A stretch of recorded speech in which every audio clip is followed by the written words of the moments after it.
দুয়ার জান্নাত রয়েছে মা চরণে তোমার ওরে মমতার তাতে করে পথটি পিচ্ছিল হয়ে যায় আর মানব সন্তান বিভিন্ন ভাবে নড়াচড়া করতে থাকে এই কারণে সহজে পেলভিক জয়েন্ট থেকে বেরিয়ে আসে সুবহানাল্লাহ হয় যায় খায় এর পিছনে কর্তা আছে না নাই যারা গ্রামার ভাষা বলেন এর পিছনে কর্তা আছে না নাই সেই কর্তাকে এটা কিন্তু কিতকুর বলতে পারে না এরপর আরবীয় কিছু ছেলেরা মিশরের কিছু ছেলেরা এই তথ্যের আয়াতগুলি একত্রিত করে ওনাকে পাঠ করে শোনালেন ওই বিজ্ঞানীকে কানাডা এবং যুক্তরাষ্ট্রের 1 নম্বর বিজ্ঞানী প্রফেসর কিতমুর এরপর কিতমুর বলেন এই যে 7টি স্তর সম্পর্কে কোরআনে কি আছে কোরআনে আল্লাহ বলে সূরা মুমিনুনের 12 থেকে 14 নম্বর আয়াতে সুম্মা খলাকনান নুতফাতা আলাকাতান ফাখলাকনাল আলাকাতা মুদগাতান ফাখলাকনাল মুদগাতা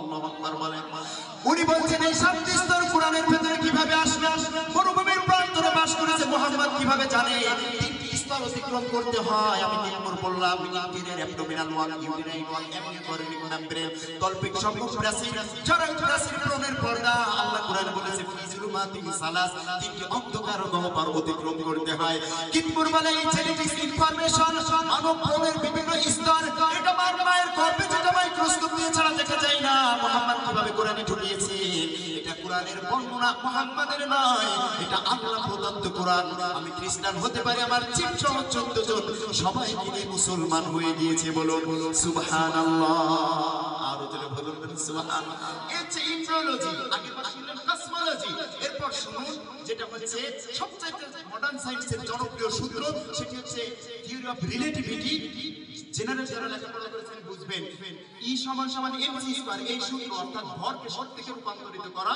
যেটার মাধ্যমে পারমাণবিক বা হাইড্রোজেন বোমা বানানো হয়েছে আইনস্টাইনের দেওয়া মহাজ্ঞানী আইনস্টাইন মডার্ন সায়েন্সের জনক বলা হয় উনি বলেছেন energy is equal to mass multiplied by the speed of light square আলোর শক্তি যখন ক্রস করতে পারবে ওর জন্য সময় এবং ভর দুটো হয়ে যাবে শূন্য আর বিজ্ঞানে ইউরোপ কান্ট্রির ভিতরে ওয়াইসি পেপার অনুযায়ী প্রমাণিত এটা আমার কথা নয় গুগলে ক্রোমে সার্চ করবেন যুবকেরা পশ্চিমা বিশ্বে দেখবেন 1950 থেকে 70 সালের ভিতরে আপনি মুসলমানের সংখ্যা হয়ে যাবে সবচাইতে বেশি প্রত্যেকটি রাষ্ট্রের থেকে রাজ্যের থেকে 8000 প্লাস মানুষ মুসলমান হচ্ছে পশ্চিমা বিশ্বে শুধু এই রিলেটিভিটি বিশ্বনবী মিরাজকে ব্যাখ্যা করে বলুন সুবহানাল্লাহ এই রিলেটিভিটি কথা বলে না অনাসালনা আলাইকা কিতাবাত তিবিয়ানান লিকুল্লি শাই কুরআনে আমি আল্লাহ এমন কিছু নেই যেটা দিতে বন্ধ করেছি সুবহানাল্লাহ বলে না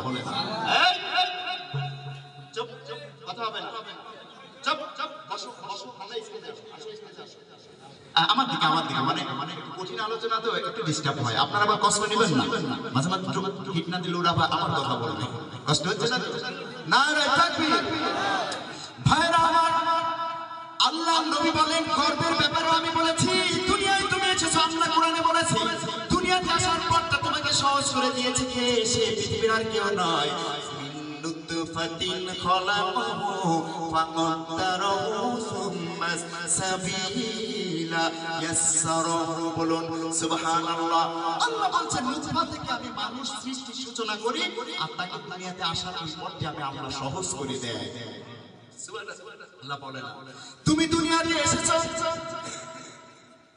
তুমি কি খাবে কোন ডাক্তার ইঞ্জিনিয়ার কোন নেতা কোন বাবা মা তৈরি করে রাখে নাই তুমি আসার পূর্বেই তোমার পেটের ওই খাবার ওই তারটি আমি কেটে দিয়েছি ওইটা কাটার সঙ্গে সঙ্গে মায়ের বুকের ভিতরে দুধের ভিতরে তোমার খাবার আমি রিজার্ভ করে গরম করে রেখে দিয়েছি শুধু তাই নয় 10 মাস 10 দিন গর্ভে ধারণ করার কষ্ট দুনিয়া দিয়েছে মা যখন সন্তানের মুখের দিকে তাকায় আমি আল্লাহ রাব্বুল আলামিন তার মুখের ভিতরে এমন একটি মায়া তৈরি করে দেয় সকল কষ্ট মা এক মুহূর্তের ভিতরে ভুলে যায় ঠিক কিনা বলেন আর সেই সন্তান বড় হয়ে ওই মায়ের সাথে খাবার দেয় না আছে না কথা বলে না এই মায়ের সাথে কি বিয়াদবি করা যায় মা বেঁচে আছে কার কার হাত তোলেন তো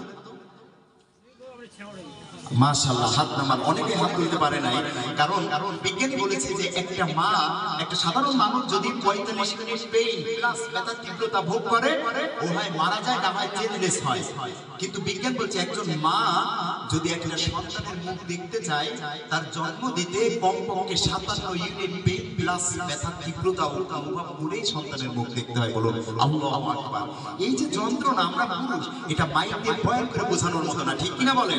কোন পুরুষকে যদি আল্লাহ এই যন্ত্রণা দিতেন, সন্তান দুনিয়াতে আসলে ঠ্যাং ধরে গাছের সাথে আছাড় দিয়ে বলতো যে বেটা পেটের ভেতর থাকতো তো নাড়াচাড়া করতে আল্লাহ করেছিলি কেন, ঠিক কিনা বলেন? এমন ভালোবাসা মায়ের অন্তরে দিয়েছে। মাকে নিয়ে একটা গজল হবে না? হবে না? কথা বলে না? তাহলে আবার সেই আল্লাহু আকবার বলতে হবে, কিন্তু না হলে কিন্তু আমি গজল গাইবো না। আমার সাথে বহুল মা গো মা, ওরে মমতারি বহুল মা গো, দয়ার দুয়ার, জান্নাতে রয়েছে মা চরণে তোমার, জান্নাতে রয়েছে মা চরণে তোমার। কত মায়া দিল খোদায় অন্তরে তোমার, জানি শুধু অন্তর জামি মাওলা যে আমার, ওরে মাওলা যে আমার। কত মায়া দিল খোদায় অন্তরে তোমার, জানি শুধু অন্তর জামি মাওলা যে আমার, ওরে মাওলা যে আমার। ওরে মায়ের দোয়াই যাই রে খুলে মা,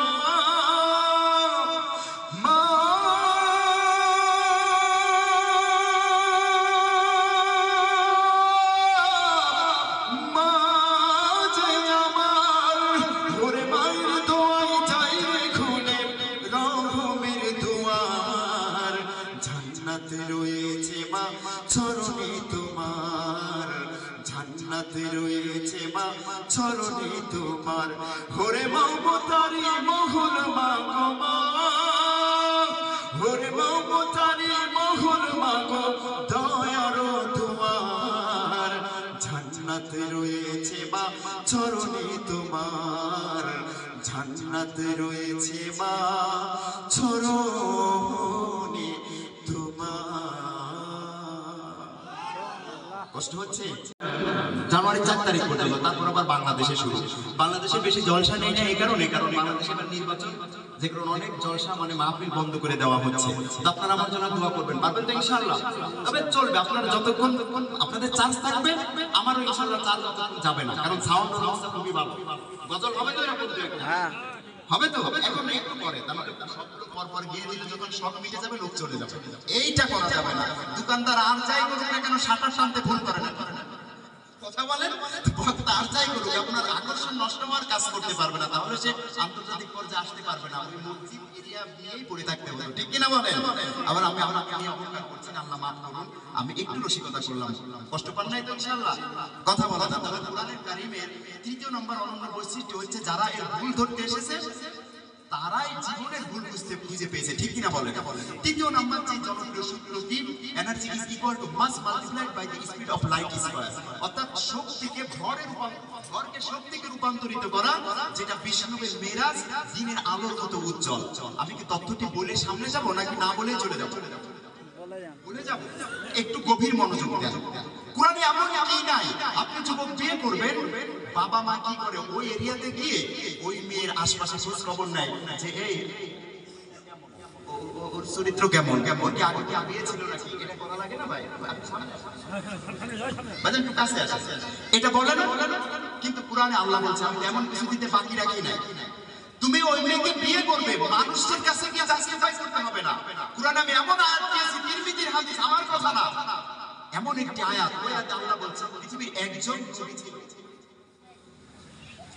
নবী ছিল, ওই নবীর একজন মাত্র উম্মত ছিল, নবীর নাম আব্দুল্লাহ, উম্মতের নাম দুঃখিত, নবীর নাম উযাইর আলাইহিস সালাম, উম্মতের নাম আব্দুল্লাহ। বিশ্বনবী বলে ওই নবীর নাম 300 বার, ওই উম্মতের নাম 300 বার, ওই মেয়ের নাম, ওই মেয়ের মার নাম। তুমি তেলাওয়াত করবে, এবার কোরআনের ওই আয়াতটি পড়ে তুমি ঘুমিয়ে যাবে পবিত্র বিছানায়। তোমাকে স্বপ্নের ভিতরে ওই মেয়ে সারা জীবন কি করেছে আল্লাহ তোমাকে দেখিয়ে দিবে। সুবহানাল্লাহ। আর একটু জোরে বলবেন না? এর কাছে ফোন করা লাগবে না, হ্যালো এই তোমাকে ওই মেয়েটা কেমন, ওর যদি একটু রাগ থাকে, মেয়েটা ভালো, কিন্তু বলে দিবা না না না ঠিক মাঝে কোথায় যেন একটা এরকম অকারেন্স করেছে, হোটেলের রুম ডেট করতে গিয়ে ইত্যাদি ইত্যাদি বলে দেবে, কিন্তু আল্লাহ বলবে এক শোনার দরকার আছে না? কথা বল, দরকার আছে তো? আবার এমন একটি আয়াত আছে, মুরব্বীরা বলবেন তো অবিবাহিত ছেলেদেরকে আপনি একটা টিপস দিলেন, আমাদের বিবাহিত অবস্থায় বউ কি করেছে তাই একটু বলবেন না? ও ভাই তাই যদি বলি, দ্বিতীয় দিন আমার গাড়ি ওই বাসন ব্রিজের পরে আসার আগেই মহিলারা ঝাঁটা ঠুঙ্গা নিয়ে দাঁড়িয়ে থাকে। তুমি ওয়াজের খুঁজে পাও না, ইয়া শিখাই যাইছো ইন্ডিয়ায়। কথা বলে না, ঠিক না ভাই? তবে তাদের জন্য ওইটা বলবো না, আপনি ডাবল হাতিয়া দিলেও বলবো না যে স্ত্রী কি করেছে ওই আয়াত। তবে এটা বলবো, আপনি বাইরে যাচ্ছেন কলকাতা বা বাহিরে চাকরির জন্য বা অন্য কোনো কাজে, আল্লাহ আমায় এমন আয়াত কোরআনে দিয়েছেন, তিরমিজির হাদিস বিশ্বনবী বলে ওই আয়াত তেলাওয়াত করে তোমার স্ত্রীর পেটে একটু হাত দিয়ে একটা দম করবে, একটা ফু দিবে, ওই আয়াত তেলাওয়াত করে এরপর তোমার ওই স্ত্রীর সতীত্বকে নষ্ট করতে পারবে না। তুমি যদি 20 বছর বা 20 মাসও থাকো, আল্লাহ দয়াময় 70,000 ফেরেশতা দিয়ে তার ইজ্জত রক্ষা করবে। বলুন সুবহানাল্লাহ। বিবাহিতদের জন্য এই টিপস, অবিবাহিতদের জন্য ওই টিপস, তবে মুরব্বীদের জন্য দিব। তবে আপনারা যুবকদেরকে ভালোবাসবেন, পারবেন তো ইনশাআল্লাহ? আল্লাহর নবী যুবকদেরকে ইসলাম প্রতিষ্ঠার কাজে সবচেয়ে বেশি সিলেক্ট করেছেন, ঠিক কি না বলেন? কথা বলে না। কিন্তু যুবকরা তো মসজিদে বর্তমানে দেখা যাচ্ছে প্রেমে সাইকা খেয়ে বা রাজনীতি বা ব্যবসায় টাকা মিস হয়ে মসজিদে যায় নামাজের জন্য। মুরব্বী 4-5 আগের থেকে রেডি হয়ে থাকে ভুল ধরার লাগা। ওই শীতের দিন কত কষ্ট করে ওযু করে তারপরে মসজিদের ভিতরে ঢুকেছে। এরপরে মুরব্বী এমন একজন দেখবেন শীতের দিনে জানালার পাশে যেখান থেকে রোদ আসে ওইখানে গিয়ে বসে থাকে।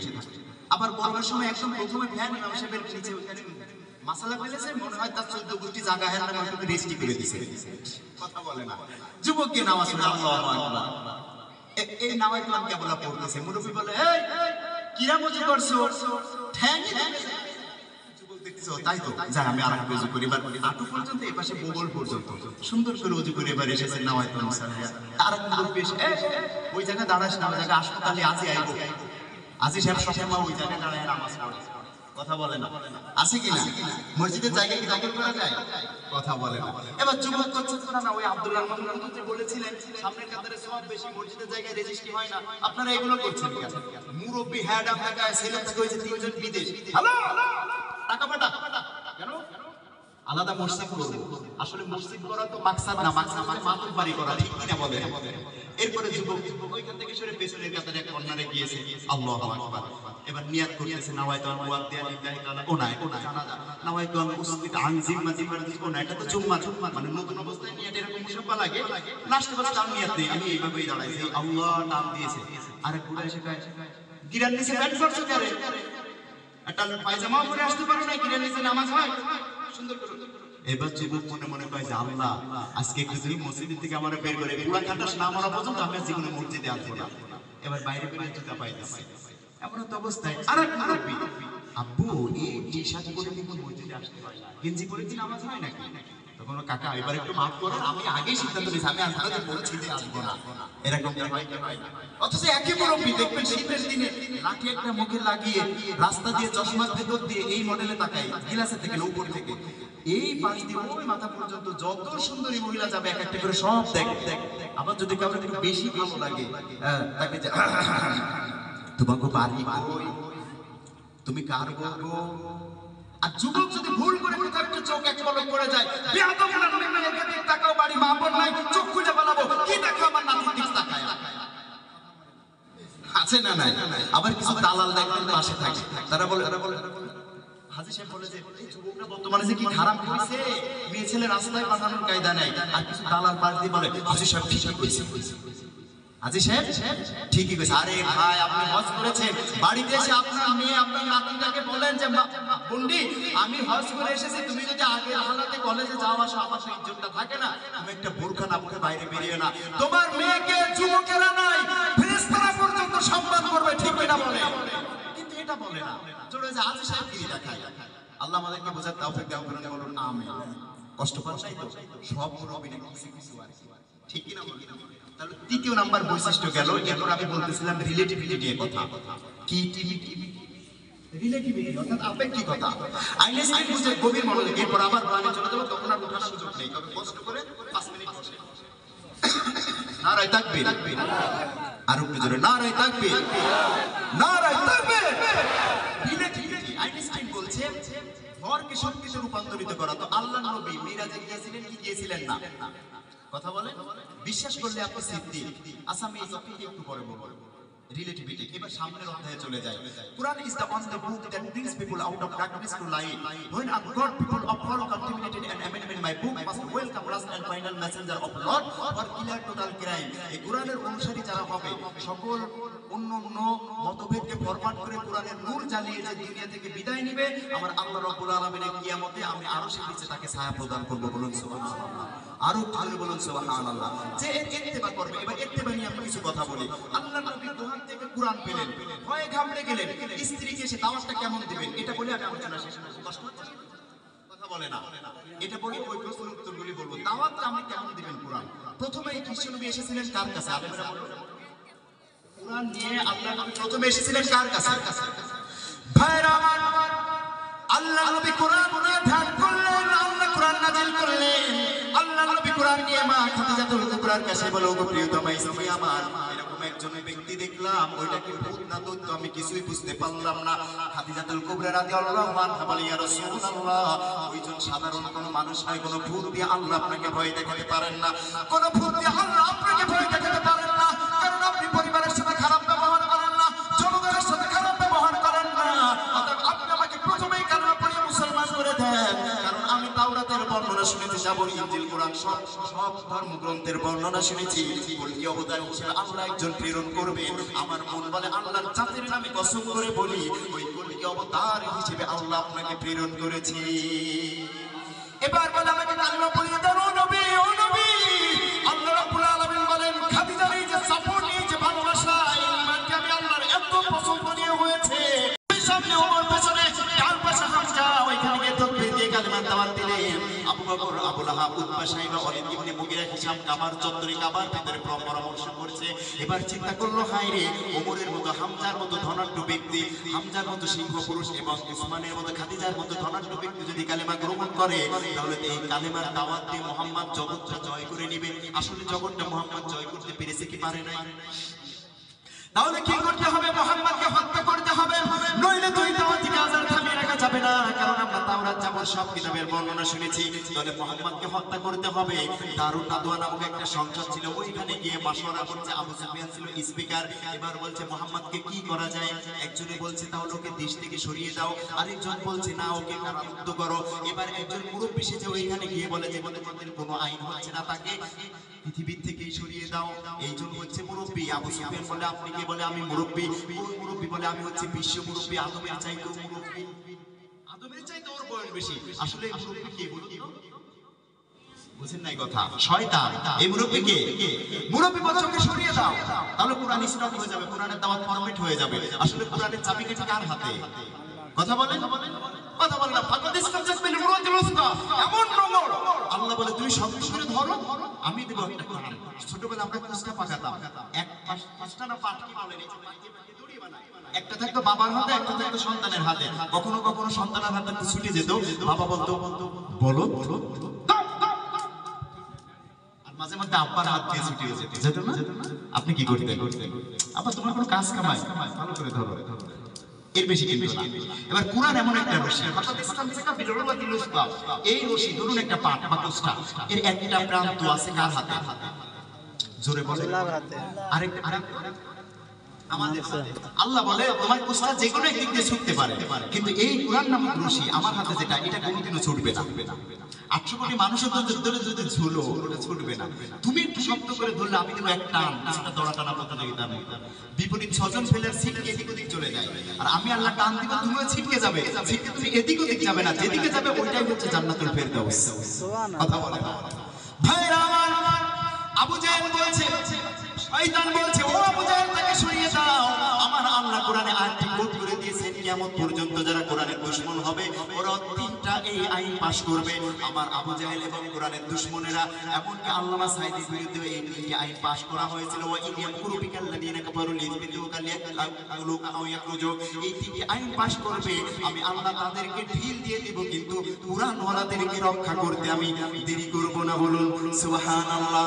তাহলে এবার মুরব্বি বলছে সরিয়ে দাও, শয়তানের বুদ্ধি নিয়েছে আবু জাহেল। এবার চিন্তা করলো সরাসরি যদি হত্যা করা হয় জনপ্রিয়তা নষ্ট হয়ে যাবে, কারণ এত ভালো মানুষ। মনে করুন আমি আপনাদের কেউ না, কোরআনের কথা বলতে এসেছি, বিনা কারণে কেউ যদি আমাকে আঘাত করে আপনারা কি ছেড়ে দিবেন?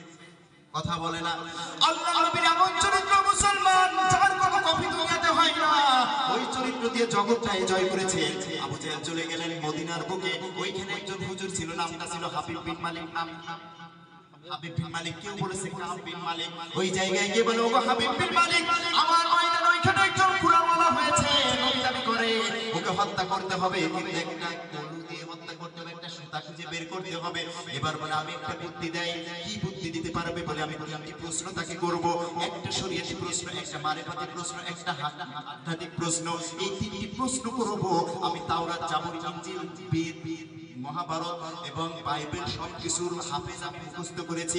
অর্থাৎ এর থেকে প্রশ্ন করব, সে মুহাম্মদ কোনোদিন উত্তর দিতে পারবে না, কেউ এই পর্যন্ত পারে নাই। আমি যদি এইটা উত্তর না করতে পারে, আমার সাথে 12,000 সেনা সদস্য থাকবে, তোমার সাথে থাকবে 60,000, ময়দানে থাকবে 72,000, মঞ্চে থাকবো আমি হাবিব বিন মালিক, তুমি আবু জাহেল এবং মুহাম্মদ সাল্লাল্লাহু আলাইহি সাল্লাম। মুহাম্মদ যেখানেই ভুল করবে, ভুয়া নবী দাবি করার অপরাধে 12,000 সেনার হাতে থাকবে তরবারি আর লাঠি। ওই সব লাঠি এবং তরবারির আঘাত মুহাম্মাদের পিঠের উপর পড়বে। বলুন নাউজুবিল্লাহ। যেমন কথা তেমন কাজ। আবু জাহেল বলে, আচ্ছা ঠিক আছে, তোমাকে 3 বস্তা স্বর্ণের টাকা অগ্রিম দিলাম, এবার তুমি চলে আসো। মানে চলতে বলে, আমলে তুমি একটা সেমিনার করবে।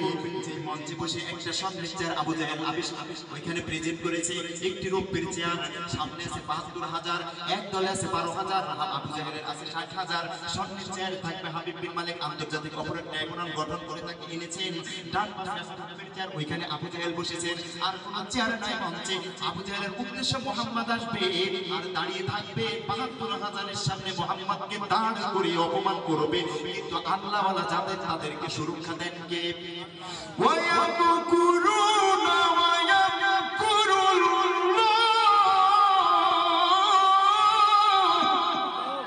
তবে আল্লাহ বলে, আমি আল্লাহ উত্তম কৌশলী। যারা কুরআনওয়ালা হবে তাদেরকে কোনোদিন কেউ অপমান করতে পারবে না। বাস্তব নমুনা শুনেন, গভীর মনোযোগ। আমাদের একজন আলেম ছিলেন, মারা যান নাই, শাহাদাতের পেয়ালা পান করেছেন, আল্লামা সাইদি। তাকে ধর্ষক বলে বিভিন্ন অপরাধে তাকে বন্দী করা হয়েছে। কিন্তু তার মাহফিলে যদি একটা সেমিনার করা হতো, বাংলাদেশ ইন্ডিয়ায় এমন কোনো মাঠ নাই উপস্থিতির জায়গা দেওয়া যায়। কিন্তু এই ব্যক্তি মারা গিয়েছেন, বড়রা উনি শাহাদাত প্রদান করেছেন। এই জায়গায় এত মানুষ হয়েছে, বড় বড় তাফসীর মাহফিল অত মানুষ হয় না। কিন্তু যারাই বলেছে ধর্ষক, যারাই বলেছে যুদ্ধ অপরাধী, যারাই বলেছে মানবতা বিরোধী, ওই পাটপাড়দের জানা যায়। আপনি দেখবেন দূরবীন দিয়েও জানা যায়, লোক খুঁজে পাওয়া যায় না। ঠিক কিনা বলেন? আল্লাহ বলে সূরা মারিয়ামের 96 নম্বর আয়াতে, আমার কুরআনওয়ালা যে হয়ে যাবে, আমি সব মাখলুকাতের ভালোবাসা ওই ব্যক্তির জন্য তাদের অন্তরে ঢেলে দেই। বলুন সুবহানাল্লাহ। ভাইরা আমার, সেরকম মুহাম্মদকে হত্যা করতে হবে, দাঁড় করে অপমান করবে। আরশের মালিক বলে, ও মুহাম্মদ ভয় পেও না। একটা চিরকুট মুহাম্মদের কাছে এসেছে নাদোয়া থেকে, ওমর তেলাওয়াত করছেন আর কাঁদতেছেন। আল্লাহর নবী বলে, ওমর তুমি কান্না করো কেন? বলে, এতদিন আপনাকে পাহারা দিয়ে আমরা সেভ করে বাঁচিয়েছি। ওই ময়দানে আজকে এমন একটি আইন হয়েছে, যে আইনে আপনি একা থাকবেন, তার পক্ষে সাফাই গাইবে 72,000, আপনার কোনো অ্যাসিস্ট্যান্ট, কোনো সাহাবী সাথে থাকতে পারবে না। যদি আপনি দাওয়াতি কাজ স্টপ করেন, তাহলে সেমিনার হবে না। আর যদি দাওয়াতি কাজ করেই থাকেন, আপনার একাই ওইখানে উপস্থিত হতে হবে। কথা কি বুঝেছেন? তার দলে থাকবে 12,000, আবু জাহেল থাকবে 60,000, মঞ্চে আবু জাহেল, হাবিব বিন মালিক থাকবে। আপনি পারলে দাওয়াতি কাজ এখানে কোরআনকে স্টপ করে দেন। আর যদি আপনার চালাতে হয়, ওই মঞ্চে আপনার একা উপস্থিত হতে হবে। একদলে একা, কিন্তু একা হলেও মুহাম্মদ সাল্লাল্লাহু আলাইহি ওয়াসাল্লামের অন্তরে আছে কার ভালোবাসা? কুরআনওয়ালাদের মনে আছে কার ভালোবাসা? আজকে যে আমরা পাগলগুলা বসে আছি, আল্লাহকে দেখি নাই, রাসূলকে দেখি নাই, জান্নাত জাহান্নাম দেখি নাই, এর জন্য আল্লাহ আমাদের পুরস্কার করবেন না ইনশাআল্লাহ? কোরআনের জন্য ইনশাআল্লাহ করবে কি করবে না? এই লোকগুলো যেমন আমি গুনাহগারের কথা শোনার জন্য বসে আছেন, আল্লাহ যেন ওই জান্নাতও আমাদের এরকম তার চেহারা থেকে ওই দিন সূরা রহমান তেলাওয়াত শোনার তৌফিক দান করে দেয়। বলুন আমিন। ওদিন আল্লাহ কিন্তু আর রহমান বলবে না, আমরা কিন্তু বলে আর রহমান, তাই না? উনি আর রহমান বলবে না, উনি নিজেই শুরু করবেন। জান্নাতীদেরকে বলবে, সব নিয়ামত কি তোমরা বুঝে পেয়েছো? বান্দা বলবে, হ্যাঁ পেয়েছি। বলে, না আসলে দেখতে পাও নাই। তাহলে আসলে আবার কি? বলে, যে আল্লাহকে না দেখে এতবার সিজদা করেছো, সে আল্লাহকে তো এখনো দেখো নাই। তখন সে বলবে, হ্যাঁ ঠিক ঠিক, আল্লাহ আপনাকেই তো দেখি নাই। এরপর আল্লাহ বলবে, রিদওয়ান ইরফাল হিজাব, পর্দা উঠাও, উঠিয়ে ফেলবে। এক এক পলকে দেখতে 40,000 বছর কেটে যাবে। এবার আল্লাহ বলবেন দেওয়ার গান শুনবা, দুনিয়াতে স্টেজ গানের মঞ্চ বানিয়েছে, সেখানে তোমরা যাও না, তোমরা কিছু কোরআন শুনতে আমাকে না দেখে। আজকে আমি তোমাদেরকে আমার দাউদ আলাইহিস সালাম পয়গম্বর, মাছ পাখি যারাই তার তেলাওয়াত শুনতো তাকে আমি তেলাওয়াত করতে তার গান শোনাবো। এরপর আল্লাহ বলল তুরিদুন আহসানা মিন, এর থেকে ভালো শুনতে চাও? ফেরেশতাদেরটা শুনে বান্দা মনে করবে এর চেয়ে ভালো জানার হয় না। এরপর দাউদ, তারপর আমার আপন নবী মুহাম্মদ, যার তেলাওয়াত শুনে পাতিলেরাও তার ঘরের কানে বেড়াই গান দিয়ে শুনতো, ওয়ালের কাছে সুবহানাল্লাহ বলে। এরপর বলবে আর শুনতে চাও? বলবে না আমরা আর শুনতে চাই না। বলে না, তা আমি আল্লাহ থেকে শুনবেন না? তখন বান্দা বলবে যে অবশ্যই শুনবো। কারণ আন্তর্জাতিক কারীরা যখন তেলাওয়াত করে মানুষ পাগল হয়ে যায়। সেই আল্লাহ নবী তেলাওয়াত করে কি হচ্ছে সেটা কল্পনা করে বা মাইক দিয়ে বয়ান করে বোঝানো যাবে না। আর যদি আল্লাহ তেলাওয়াত করে চিৎকার দিয়ে আল্লাহু আকবার বলবেন, যেন আল্লাহ এটাকে কবুল করে আমাদের ওখানে একটা জায়গা করে দেয়। পারবেন তো ইনশাআল্লাহ? আনার রহমানু আল্লামাল কুরআন।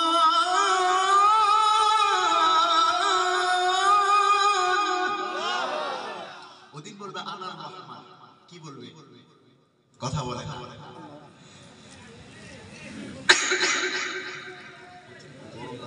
তবে লাগবে না, আমি শেষ করে দিচ্ছি খুব দ্রুত। 5 মিনিট কষ্ট হচ্ছে আপনাদের? কালকে আবার আমার লম্বা সফর আছে, তারপরে একটু আগেই বলেছি আল্লাহ রাব্বুল আলামিন বলেন যুবক অবস্থায় যে আমাকে একবার আল্লাহ বলে ডাকবে, আমি ওই দিন প্রথম সেমিনারের সামনে তাদেরকে জায়গা করে দেব। সুবহানাল্লাহ।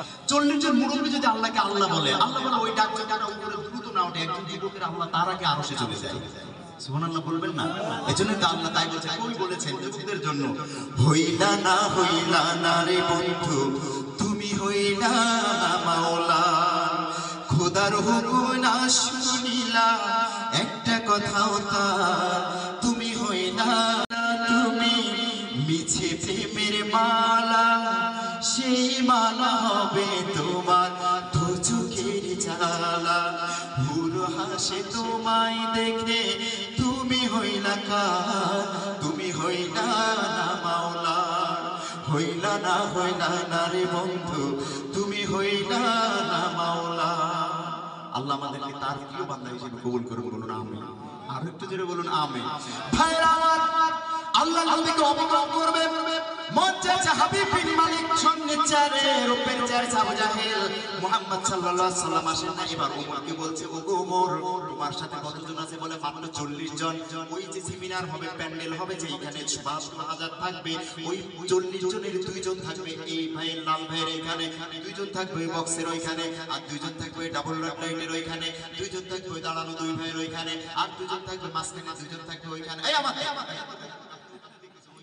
সেই সামনে অনেক থাকলে কিসের জন্য? এটা রূপ কষ্ট হচ্ছে মাশাআল্লাহ। এইভাবে ছড়িয়ে ছিটিয়ে 72,000-এর ভিতরে বসে যাবে। এরপরে তুমি দেখবে মঞ্চের ব্যক্তিগুলি জাস্টিস যদি আমার বিরুদ্ধে উল্টা কোনো রায় দিয়ে দেয়, হত্যা করতে চায়, তোমরা পিঠ জায়গা থেকে 40 জন হাত উঁচু করে বলবে এই আমি মানি না। তাহলে মঞ্চে যারা থাকবে ওরা মনে করবে 72,000 আমাদের বিপক্ষে চলে গেছে, ঠিক না?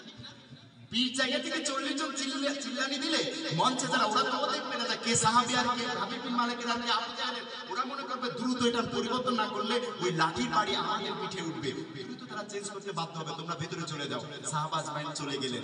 এরপরে দেখবে কিভাবে কি চুরি করে কোনো ভদ্রলোক আসে দেখবে যাদের একটু খাওয়ার নেশা বেশি, চলে যায় বরযাত্রী মানে বিয়ে বাড়িতে, মেয়ে পক্ষকে বলে যে আমরা ছেলে পক্ষের লোক, ছেলে পক্ষকে বলে আমরা মেয়ে পক্ষের লোক, ঠিক ওই সিস্টেমে বসে গেছে। যদি আবু জাহেলের পালে বলা যে তোমরা কারা, আমরা হাবিব বিন মালিকের লোক, হাবিব বিন মালিকের লোক যদি বলে তোমরা কারা, আমরা আবু জাহেলের লোক।